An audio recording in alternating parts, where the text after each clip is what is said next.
ॐ भद्रं कर्णेभिः शृणुयाम देवाः भद्रं पश्येमाक्षभिर्यजत्राः स्थिरैरङ्गैः स्तुष्ट्वागुंसस्तनूभिः व्यशेम देवहितं यदायुः स्वस्ति न इन्द्रो वृद्धश्रवाः स्वस्ति नः पूषा विश्ववेदाः स्वस्ति नस्तार्क्ष्यो अरिष्टनेमिः स्वस्ति नो बृहस्पतिर्दधातु ओम शांति शांति शांति। श्रुतिस्मृतिपुराणानाम् आलयं करुणालयं नमामि भगवत्पादं शङ्करं लोकशङ्करं शङ्करं शङ्कराचार्यं केशवं बादरायणं सूत्रभाष्यकृतौ वन्दे भगवन्तौ पुनः पुनः ईश्वरो गुरुरात्मेति मूर्तिभेद विभागिने व्योमवद्व्याप्तदेहाय दक्षिणामूर्तये नमः। अज्ञानतिमिरान्धस्य ज्ञानाञ्जनशलाकया चक्षुरुन्मीलितं येन तस्मै श्रीगुरवे नमः। ओम।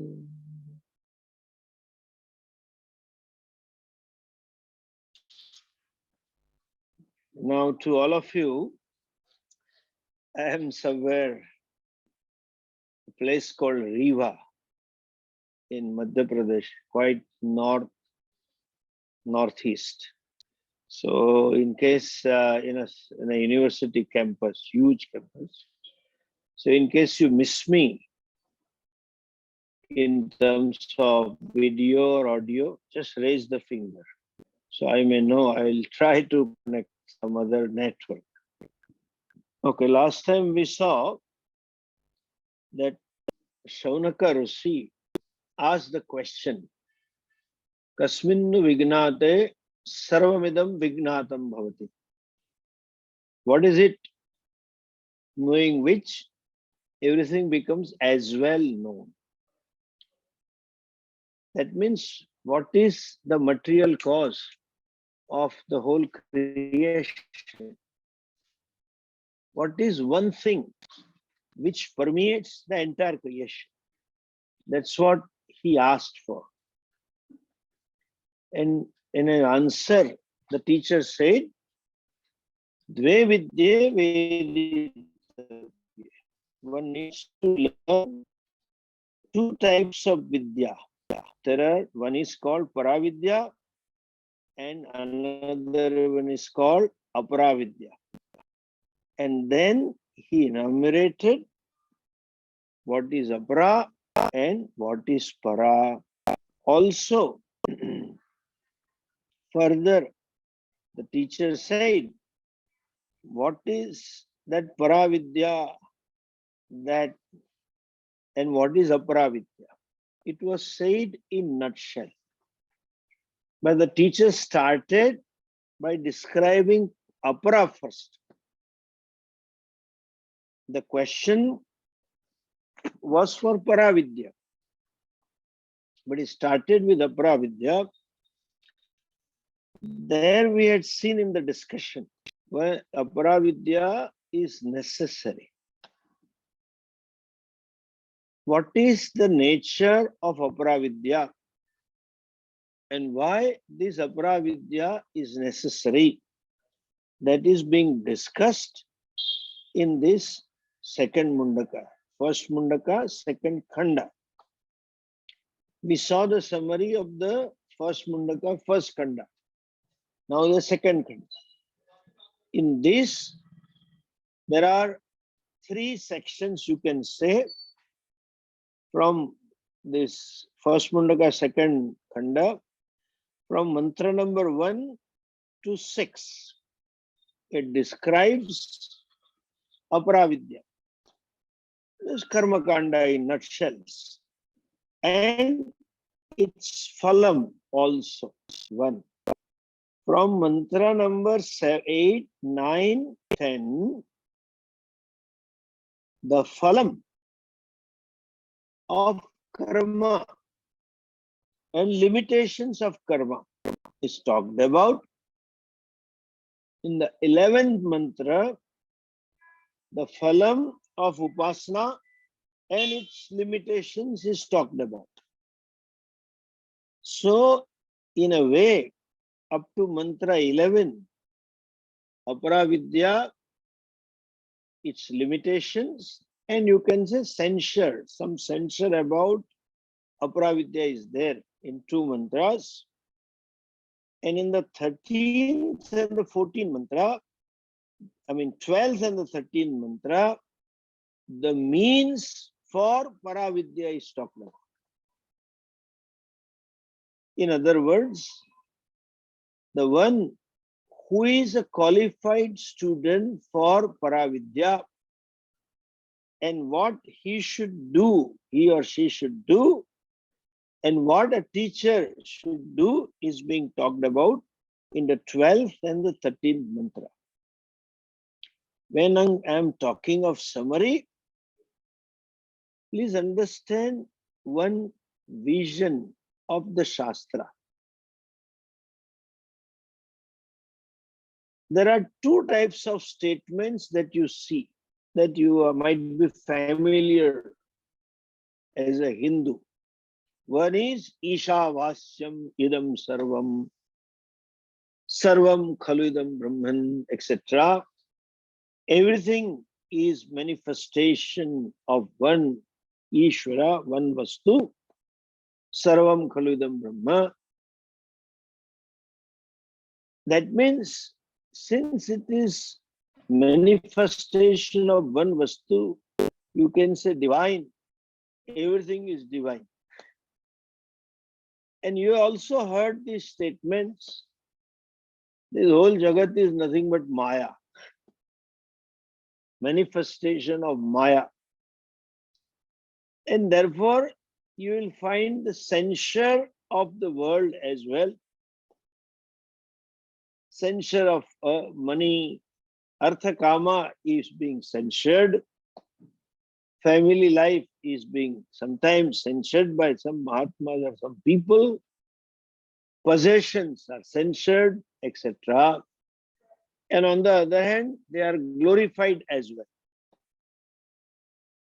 Please understand this thing clearly. Whenever anything is censured, like you see Bhajagovinda, Artham Anartham Bhavayantyam.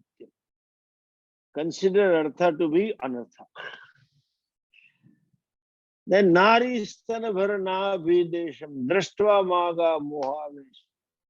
It senses sensual pleasures, men and women. There is some censure about the family. Yavat Vitto Parjana Sakta Stavat Tava Nija Parivaro Rakta, etc. Kate Kanta Kaste Putra Samsaro Yamativa Vichitra, etc. Who is your wife? Who is your son? The samsara is Vichitra, etc. It is not per se thing is bad. Money per se is harmless, is innocent. Power per se is innocent. Family per se is not harmful. Even karma is not harmful, or there is something which is causing harm or damage to you. What is wrong in it? Nothing wrong in that. What is wrong in it? When I look upon all these as the end, they are useful as the means. And without those means, you cannot get moksha also. So what is their usefulness? What are their limitations? As in the management language, you can call it as a SWOT analysis. You should know the strength and the weakness of everything. So that is being talked about. The same Veda who praises karma, who gives a mandate that one must act. Koranneveha karmani jijivishet satagum samaha. You may aspire to live 100 years, full life, but performing actions only. That same Veda who says akarane pratyavaya dosha. If you don't perform your duties, there is a dosha. Swadhyaya pravachanabhyam na pramaditavyam. Matrudevo bhava, pitrudevo bhava, ityadi adeshas are there. Must do. If you don't do that, you are incurring sin. The same Veda gives permission to give up the karma and glorifies the sannyas also. Why? All these are means to prepare you for moksha. That's all the point is. Means everything in the world, whatever it is sadhanam for you. When you start looking upon it as sadhya, that's all it is censored. In other words, nothing is going to solve the fundamental problem. Nothing is going to cook the goose of ahankara. Nothing is going to release you from the bondage of samsara directly. Because the fundamental problem is I. That self-identity, self-knowledge is the problem. What is the problem? The problem is that human heart naturally desires to be free. Free from unhappiness. Free from limitations. The sense of being limited is centered on I. There is a natural love for freedom. There is a natural love for happiness. There is natural urge to get rid of limitations and unhappiness. That's the problem, human problem. And this particular problem is born out of self-ignorance. Why do I say so? The truth of yourself is you are Ananda. You are Purna. You don't need to seek freedom. You don't need to pursue happiness. It is you. So the problem is of self-ignorance. Since the problem is of self-ignorance, then it further causes the problem. Self-ignorance gives rise to, I don't know what word to use, a pseudo-self. Pseudo-self, what they call shadow self or pseudo-self. Or in Shastric language, ahankara. Ahankara means the fellow who is a dukhi. The fellow who is limited. That ahankara expresses itself or knows itself as karta and bhokta. Self-ignorance causes kartrutvam, bhoktrutvam centered on the self. And that ahankara by nature, because of the sheer pressure of this sense, that I cannot stand these limitations, that I cannot stand myself to be unhappy. Out of that pressure, keeps on doing karmas and becomes responsible for karma phalas and has to exhaust the karma phalas because he has done it, he or she. And for that, there is birth, the cycle of birth and death. This is what we call it samsara.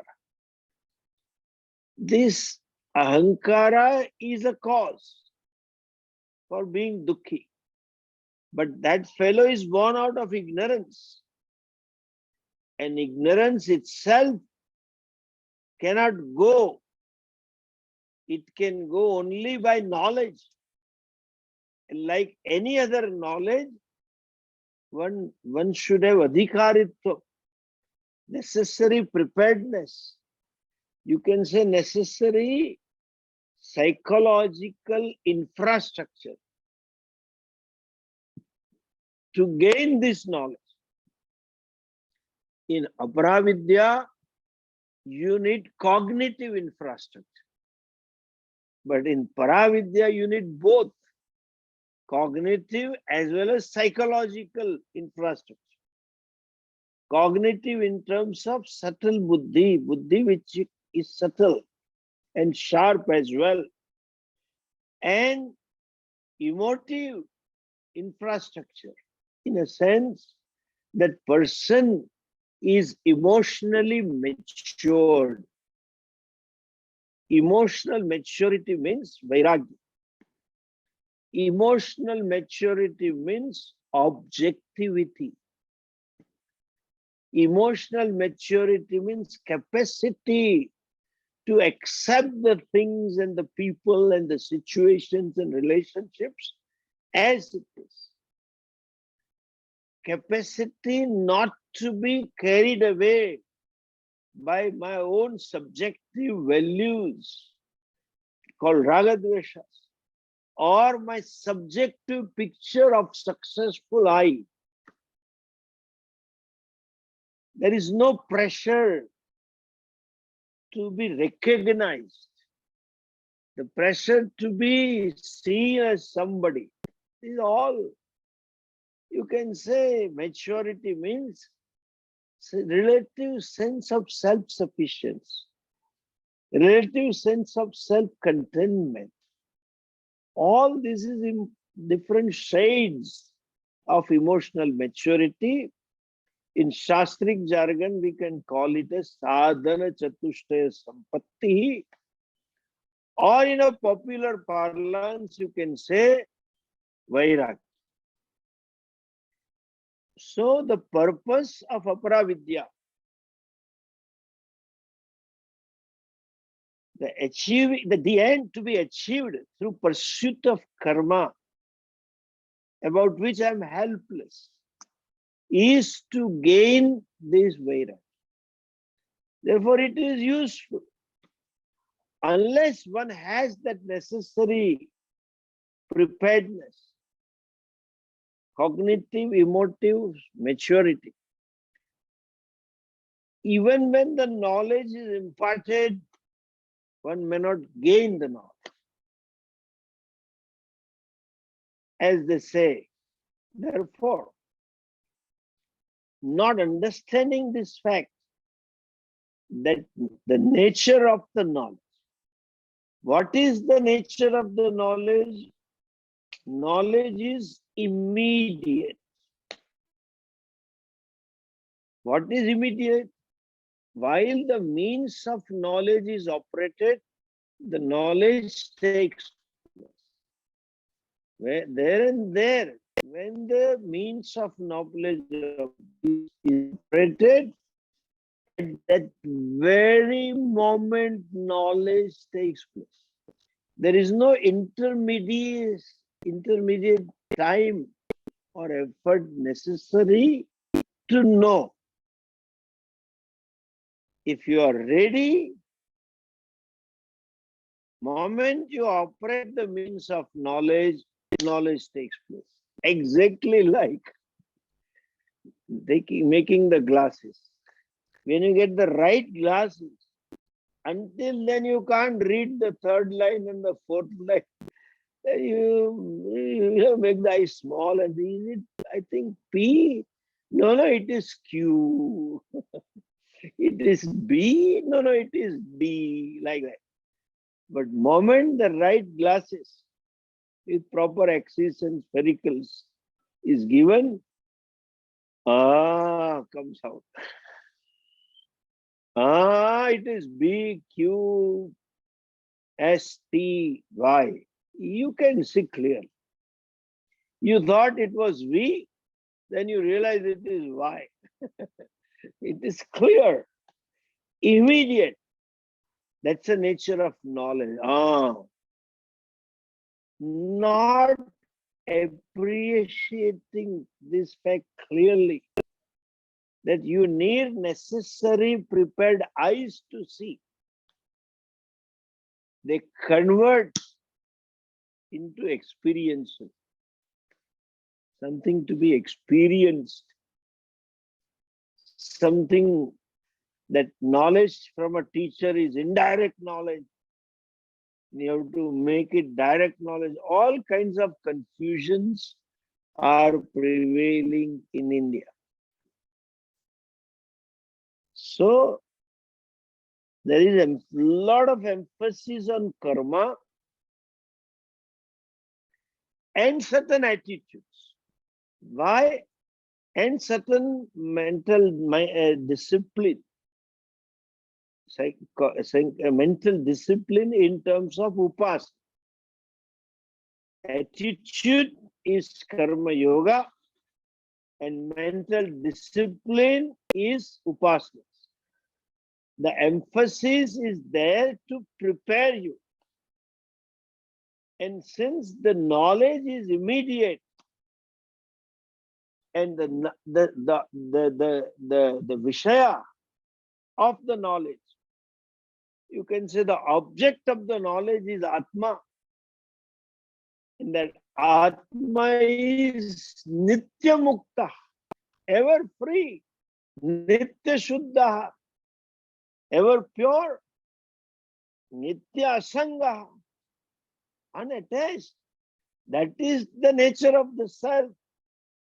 So even when the knowledge is, when the means of knowledge are operated, there and then you know the self, and there and then you own up yourself as free, as mukta, as shuddha, as akarta, as buddha, etc., etc.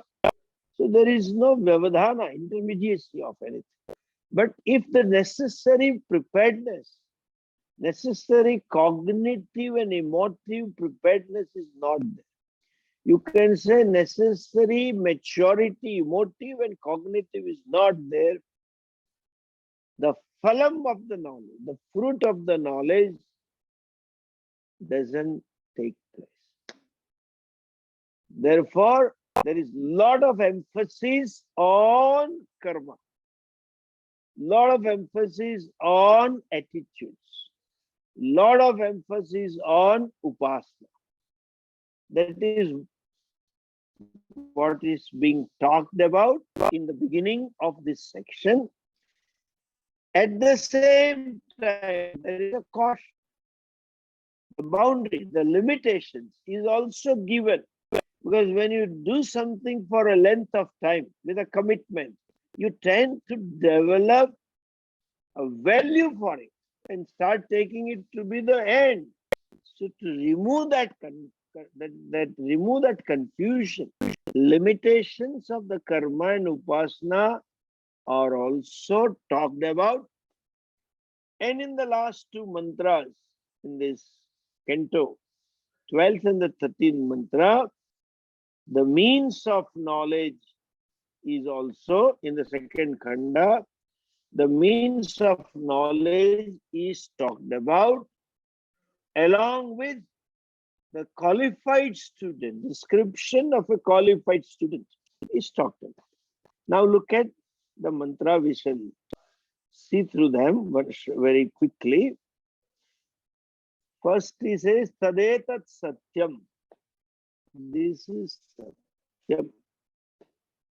What is Satyam? In one word, what is talked in Vedas is Satyam. Whether you understand or not, it is Satyam. What has been told by rishis is Satyam. Trikala Baditam. I may fail to see the truth of it, but that doesn't prove that it is a Satyam. So you can say these all Upavedas are Satyam, Ayurveda, Atharva Veda, and Vedangas, Chando, Vyakaranam, Jyotishamiti, all that is Satyam. It's wrong to say, people often ask to me, Swamiji, do you believe in Jyotish? Or some people say, I believe in astrology, in Jyotish. It is not a matter of belief, it is truth. That is Satyam. What is Satyam? The karmas that has been talked about in the Vedas. Mantreshu karmani kavayo yani apashyan tani tretayam bahuda santatani tani acharata nityam satyakamaha eshavah pantha sugratasya loke. So this karmas and karma phalas is Satyam. Since it is Satyam, it is Pramanam, true to what it is. And what has been Kavayaha, Rashayani Apashyan. All those karmas that were revealed in the Vedas, revealed it in the form of mantras through Rishayas. Is Satyam, Tani Acharatha Nityatam. May you follow them regularly. You have to commit yourself to those karmas. Eshavah pantha sugradasya loke.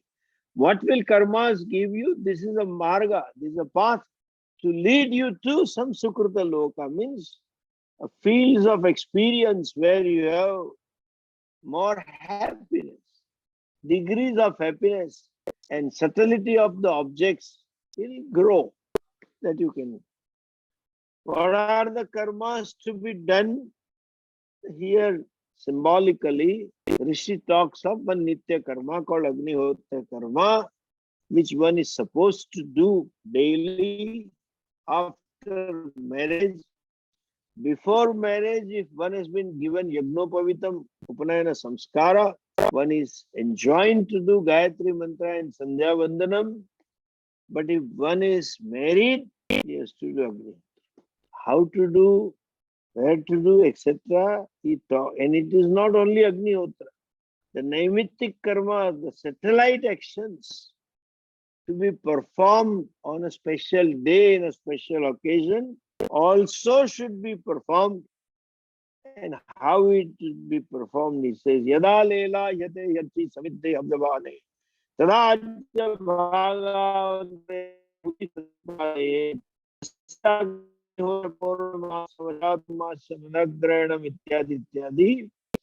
when the flames are there, the flames of the Yagna Kunda, the flames of the ritual fire, when it is well lit, Lela Yate, when it is well lit, Samidde, Samyak Samidde, that time one should offer the oblations.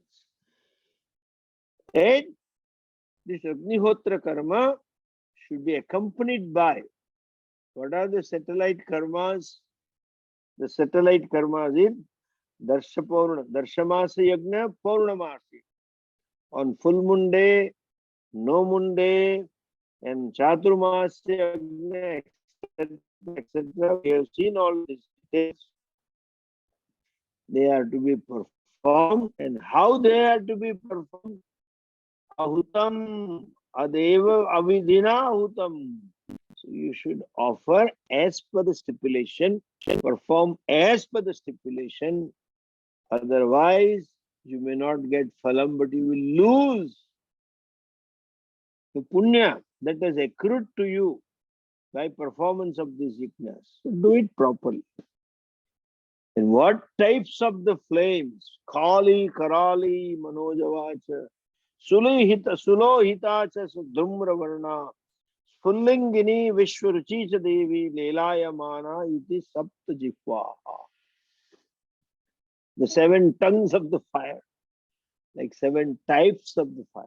Honestly, I don't know. Types of the flames of the fire.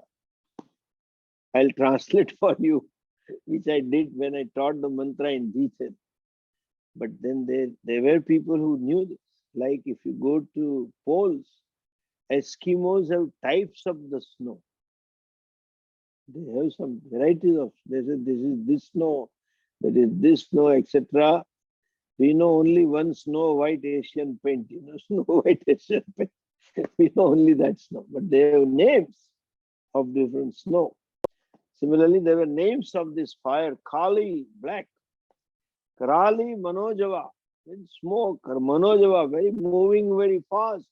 Sulohita, reddish, Sudumra Varna, etc. I have told in detail. When they say that fire is there, Eteshu, Yascharate Bhrajamaneshu. You have to offer the oblations in these types of the flames. And then what happens?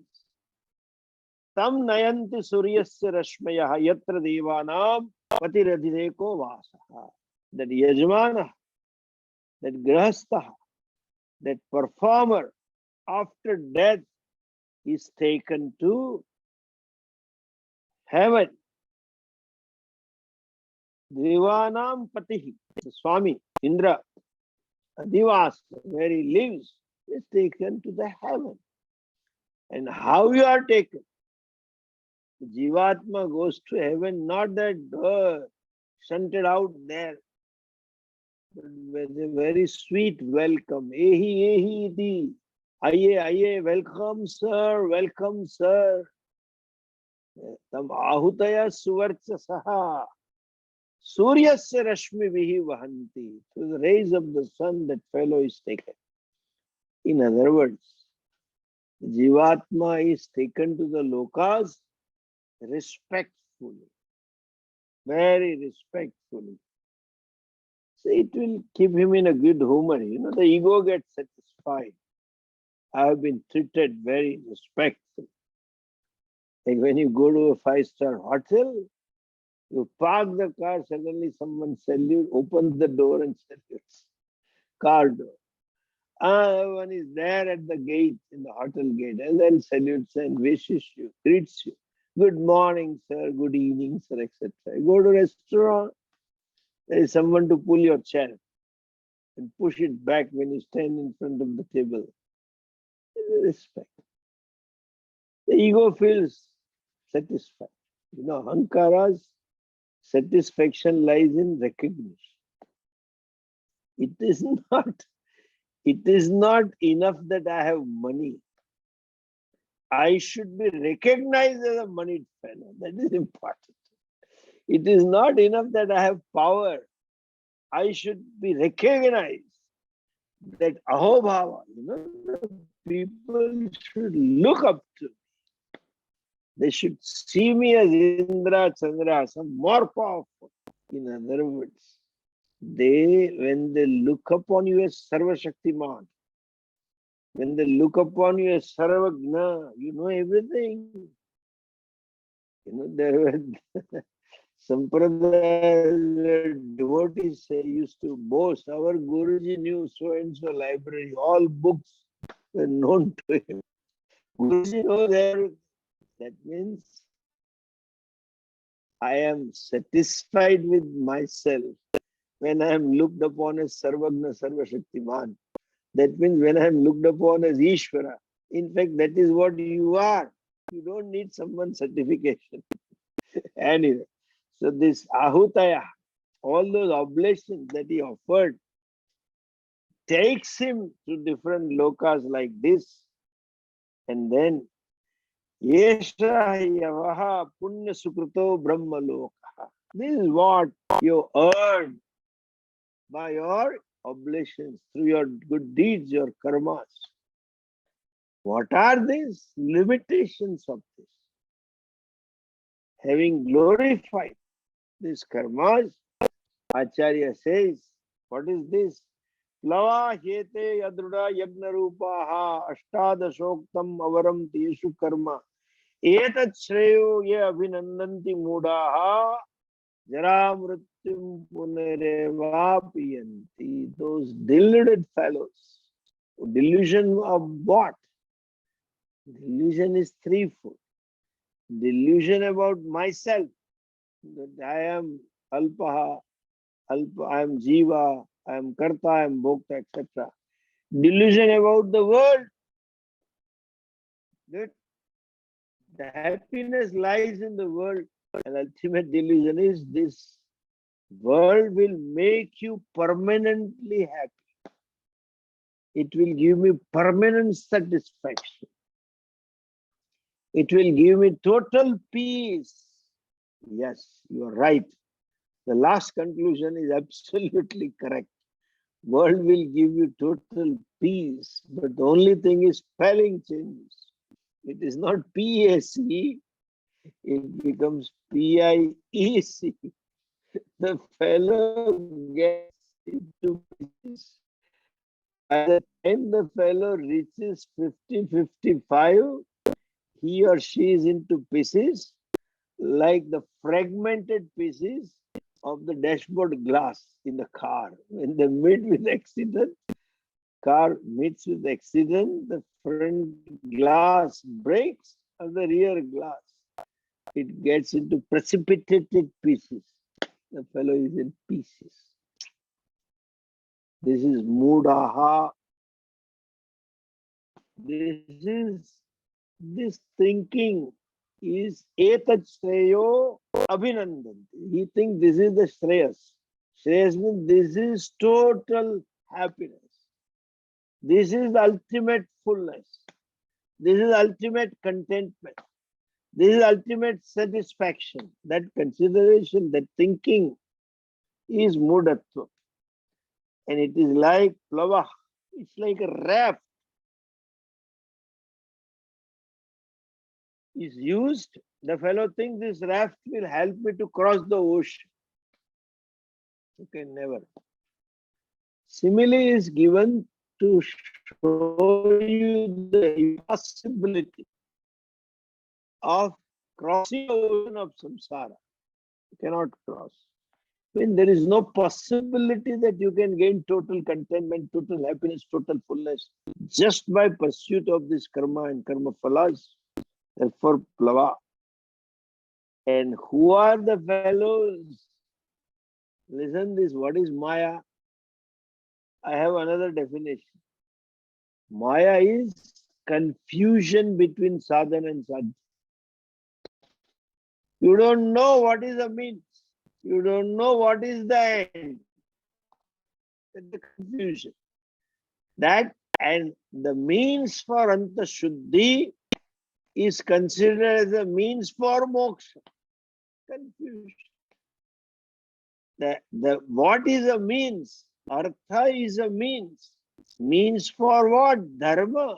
And ultimately, dharma is a means. Means for what? Moksha, antakaran shuddhi. And antakaran shuddhi is also means. Means for what? Gaining knowledge. So ultimately, this is means. But confusion about the end and confusion about the means. This is Maya. And even when people have vairagya, they want moksha, some punya karma. The fellow asks for moksha. To have vairagya is one thing and pursue moksha is another thing. And that too he goes to a teacher. But still confusion. That fellow is called mumukshu, who wants moksha. We will see in the next few last two mantras, that mumukshu needs to be converted into a jignasu. That means there should be clarity. That what will cook the goose of ahankara is nothing else but the self-knowledge. Everything else is subservient. Seva and upasana, whatever it is. I have to gain the self-knowledge. That means one has to be a jignasu. Not simply mumukshu. And that clarity is very rare. And therefore, mama maya duratya. The maya works there also. And I have often said in the class, the spiritual market, you can say it's a wrong word, it is not proper word, but in the field of spirituality, it is Walmart. So many gurus talking about so many things and people buying it, thinking that I'll be free. Mokta. So anyway, that's what Maya. Mama Maya Duratya. Very difficult to cross over. Anyway, Those people are censured in mantra number 8, 9 and 10. Avidyayam antare vartamanaha swayam dhira panditam manyamana changanyamana pariyanti mudaha andhe naiva niyamana yathanda. Avidyayam bahuda vartamanaha vayam krutartha ityabhimanyante balaha manyanti balaha yat karmino na pravedanti raga tena durakshina lokashyavante ishta purtam manyamana varishtam nanyat shreyo vedayante pramudaha nakasya prushtete sukrutenu bhutva imam lokam heenataram va vishanti. Te imam lokam heenataram va. They'll again go back to the cycle of birth and death. This is an idiom.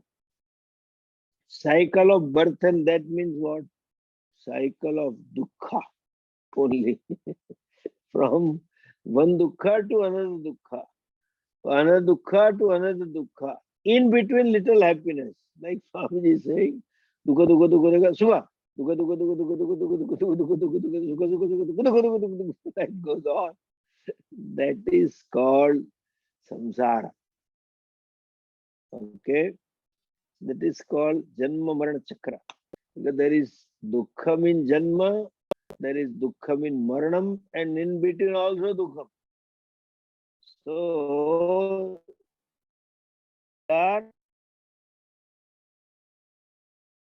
they continue the cycle of samsara by gaining birth and death repetitive. In this loka, Manushya loka or Heenataram, some lower birds. Lower means predominantly dukkha birth, or the birth where you don't have intellect, incapacity to think. It is called heenataram. Who are they? Ishtapurtam manyamana varishtam. They think this is the ultimate. Nitya nimitti karmas that we are supposed to do. That the one. And avidyayam bahuda vartamanaha vayam krutarthaha ityabhimanyanti bala. We are krutarthaha. Krutam artham prayojanam siddham yena sa krutartha. We have fulfilled our life. That means pursuit of artha kama. Even pursuit of dharma, they think that will give me fulfillment. No. Religious life is different than spiritual life. One can be religious but need not be spiritual. But vice versa is not true. One can be spiritual and may or may not be religious. No. The religious life means adhering to forms, committing to karmas, committing to upasanas. This is religious life. That religious life leads to what? That is being talked about 12th mantra. Avidyayam, I'll repeat the censure of the karma. Avidyayam vartamanaha swayam dhira panditam manyamanaha janganyamana pariyanti mudaha ande naiva niyamana yathanda. They are deep-rooted, steeped in ignorance, self-ignorance, kartutva, bhaktutva. And who are they? They are mudaha. Every slok mantra Bhagavan says they are what? Mudaha, deluded. Delusion regarding means and ends. Delusion about even that vastu, how much price I pay. As Bhagavan says, yehi sansparshada bhogaha dukkhayona eva. These are all the ultimately the means for dukkha. Anyway, not appreciating this fact, they keep on performing karmas and go back to Yamraja. In the 11th mantra, the teacher very quickly shows the phalam of upasana and limitations of upasana as well. What is the phalam of upasana? He says, tapashraddhe ye upavasanti aranye shanta vidvam samiksha charyam saranti Sorry. Suryadvarena te virajah prayanti yatra mruto sapurusho hyavyayatma. Yatra avyayatma purushaha nivasanti sma. That purusha is there, they aspire to go there. Anyway, how? In the 13th and 14th mantra, teacher is concluding, giving clarity or emphasis on adhikar. Who is a qualified student? Parikshalokan karmachitan brahmana nirvedamaya. Having examined them in total. Examining, analyzing, what do I get and what I lose out of it. And what I get, is it that what I really want? That is called pariksha. That is called analysis. What clarity about what I want, what I get, its nature, and what I am doing for it. Swarupa of it. That's a pariksha. What is the phalam of pariksha? Nasti akrutaha krutena. Krutena karmana akrutaha mokshaha na asti na labhyate. How? Why do you say so? Because simple logic, that what you are seeking, moksha, is you. Atma is moksha swarupa, mukti swarupa. It is your nature, it is your swarupa. You are not to gain this moksha. It is ever available. You even when disown it. To recognize this fact that I am seeking moksha, which is myself. That is what understand clarity about the means and the ends. So I want moksha, and that is not gained by any of these means. That is called vairagya. When I know what exactly I want, I will never ever pursue something which doesn't give me what I want. I will pursue only that which gives me what I want. So that is a pariksha. As Swamiji used to say, vairagya means to see that there is no connection between what I want and what I am pursuing. I want limitlessness. And I am pursuing something karma and karma phala, which is by nature limited. Nasti akrutaha krutena. If there is something called limitlessness, if there is something called purnata, if there is something called fullness, it cannot be born, it has to be there. It is not produced by some effort and by some grace at time T1 by some person P1. You cannot. It's your swarupa. And therefore, that clarity I cannot gain through. Then why am I employing this? That gives a withdrawal. That makes the person introvert. I need not pursue that as an end. You still continue pursue as a means. Understand? You need certain things, so you need to have some money and do something. But clarity that moksha cannot be gained by this. Akrutena karmana akrutaha na labhyate. By performance of action, you don't get that limitless, which is you. If there is a limitlessness, has to be there. You cannot create it or gain it from anywhere. So that is what the phalam of pariksha is.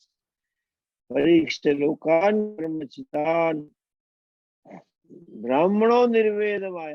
And the brahmana should get vairagya, develop vairagya. Brahmana means it's not a jati. Somehow it get into our psyche through our own government. We started talking about Brahman jati. That's not a one. Brahmana is guna. A thinking, satvikta. One who is more sattvic, one who is more viveki is a Brahmana. And the person who has a vairagya, each one is Brahmana. Because that vairagya can come only when you have analyzed your pursuits. You have appreciated that my pursuits, my ultimate pursuit of moksha cannot be gained by these pursuits. That is nasti akrutaha krutena. You krutena karmana akrutaha atma nalabhate. So that appreciation gives him freedom to withdraw, and the person withdraws it and lives a life of sannyas. Is it enough that? No. Sannyasa is meant for moksha. He has to work for moksha. Then he has to go to teacher and study the Shastra. Therefore, Acharya says, Tad Vijnanartham Gurumeva Vigachet Shrotriyam Brahmanishtam Samitpani. You should go with not bare hand, something in the hand. And concludes the section. Tasmai Savidvan Upasannaya Samyag Prashanta Chittaya Shamanvitaya, etc. To that wise person whose body language reveals the maturity, to that person the Guru must teach. That's the invention to Guru. And with this we conclude our summary of part 2 of Mundak 1. Next weekend, as I mentioned, there will not be any class. I have some programs Saturday, Sunday.